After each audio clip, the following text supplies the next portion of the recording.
name is Sean. Really enjoyed the film. What really stood out to me is traditionally, I'm from Trinidad, and there's always been a stigma associated with pan and playing in a pan yard and so on. And what this film really succeeded in doing is getting rid of that stigma, and really appreciate the film, the cinematography, the shots of Trinidad.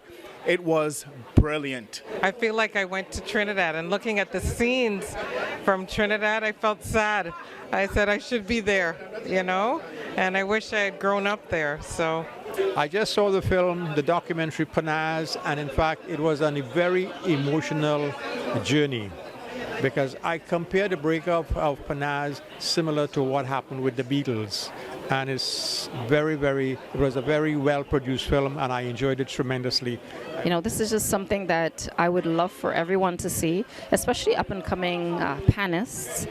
It's a movie that should be part of curriculum in terms of understanding the contribution that Pan has made to music and the universality of it and the origin of it.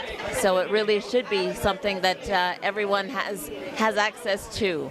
So hats out to Barry and Adam for bringing this out to everybody in the world so they know about it, you know, and it will never die.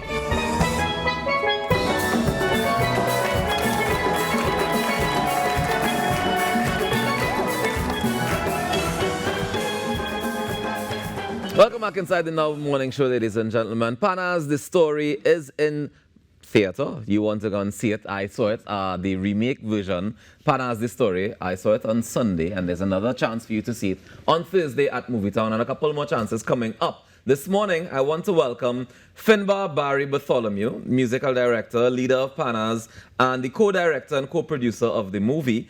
Adam Bartholomew, co-director and co-producer of the movie, and Mr. Graham Zab Spencer, who's the sound engineer and post-production advisor for Panazz, The Story. Good morning, gentlemen. Good morning, Rockers. Good morning. Congratulations. Let me start there, because I remember when we first had the conversation about Panazz, The Story, it started off as Adam's school project. Correct. Which became part of your family history. And you said, all right, let me go and look up this family history. And here we are today, many months later, lots of hard work, lots of sleepless nights later. Adam, let me start with you. How you feel in this moment?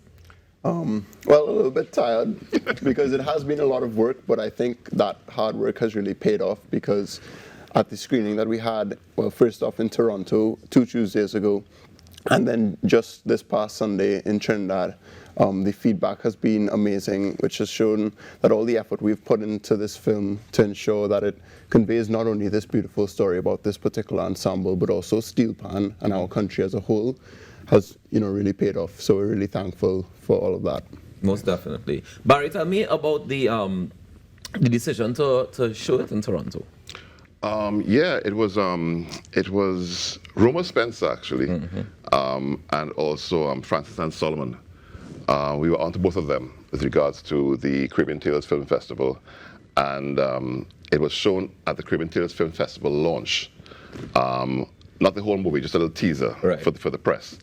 And then Roma Spence had the opportunity to have it as a premiere in Toronto at the Royal Cinema. Yes. And that's how it happened. And it was Carnival time. It was Caribano. Yeah.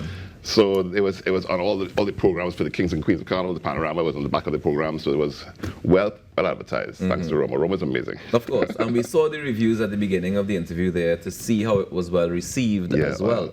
Amazing. Graham, tell me about your involvement in the updating of the movie, because when we saw it the last time for the opening of the film festival, you weren't involved as yet. No, not yet. All right. So tell me about what brought you on board, and how has your experience been so far working with these guys on Panazz? What brought me on board is Barry's enthusiasm. That's a nice way to put it. It's a fact.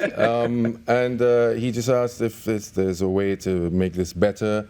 I said yes. So we engaged with Halo Post-Production in London, and my job was basically to make the sound feel like it's engulfing the whole cinema, and you know, having the whole space feel like you're inside Panazz, and you can get to feel it in its full glory. And then on the visual side, making sure that it was cinema ready and also broadcast ready, because we have plans to release it for Amazon on the 1st of November, and that will be available for download for any purchases and so on. So it's broadcast ready, cinema ready. It'll be in 5 different languages: English, Spanish, French, yes, and Japanese as well. So we were just taking it to that professional level that it deserves. Yeah. And Adam, and taking it to that next level, do you feel like you entered into a different level of university again? Because it feels as though you started off doing this project and saying, all right, this is a school project. All right, we elevated to film festival opening. But here we are elevating it again to make sure that A, it is film ready, theater ready, as well as broadcast ready, which is a whole other level of production, ensuring that it's viable for all these different mediums. Yeah. So what I would say is the main difference between when I was working on it for my school project and working on it for, well, first film festival and then now, was that after the school project, it became more of a collaboration between Uncle Barry and me. And so that became a lot more intense because, of course, Uncle Barry, as a leader of Panazz, has that creative mind where, you know, he's very meticulous and a perfectionist, always pushing for excellence. So that combined with those aspects in myself, you know, we really pushed to take it to an even higher level. And it's just been a really rewarding process. Yeah. All right, Barry, I want to jump into the actual meat of the matter here. Panazz itself. Yeah. Because, I mean, I could tell you, I was a young man when Panazz was flying high, right? Right. And seeing that documentary, Don't rub it in, by the way. You're rubbing it in now. I mean, I ain't rubbing it in. The facts are the facts. Okay. I mean, what you gonna do? It's about facts. I was in primary school when all it was toy in the world. What you want me to do? I can't do nothing about that. But what I didn't realize, though, is that I did attend the show in Central Bank.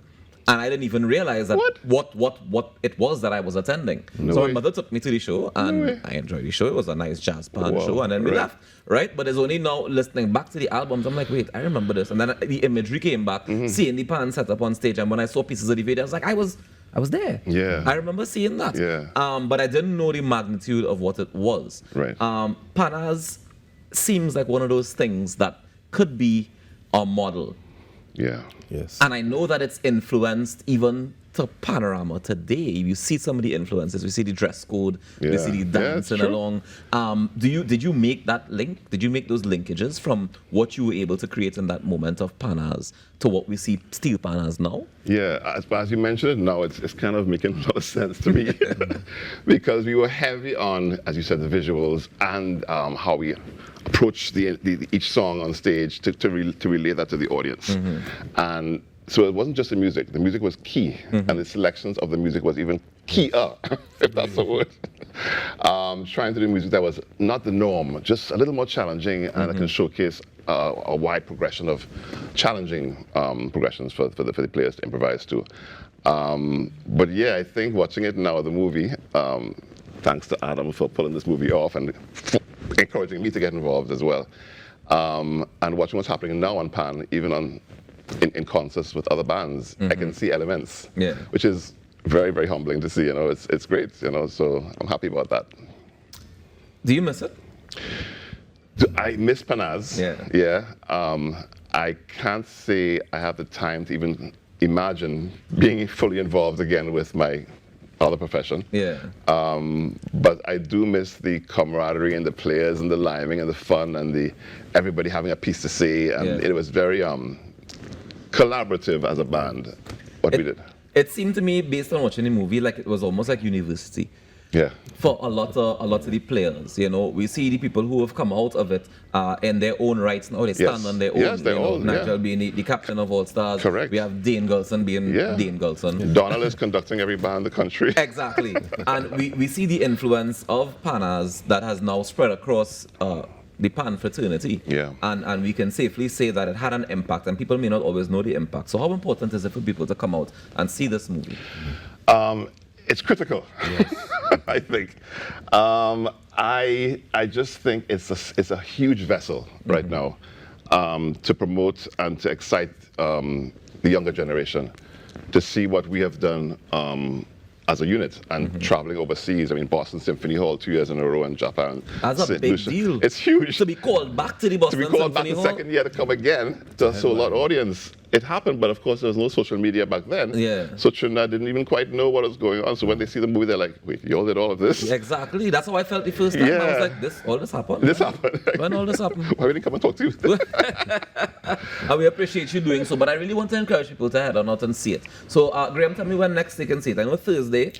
Thursday at Movie Town, Port of Spain, 7 p.m. The following Sunday in San Fernando at 4 p.m. And then the following Thursday in Tobago at 7 p.m. And they're all at Movie Town. All at Movie Town, yeah.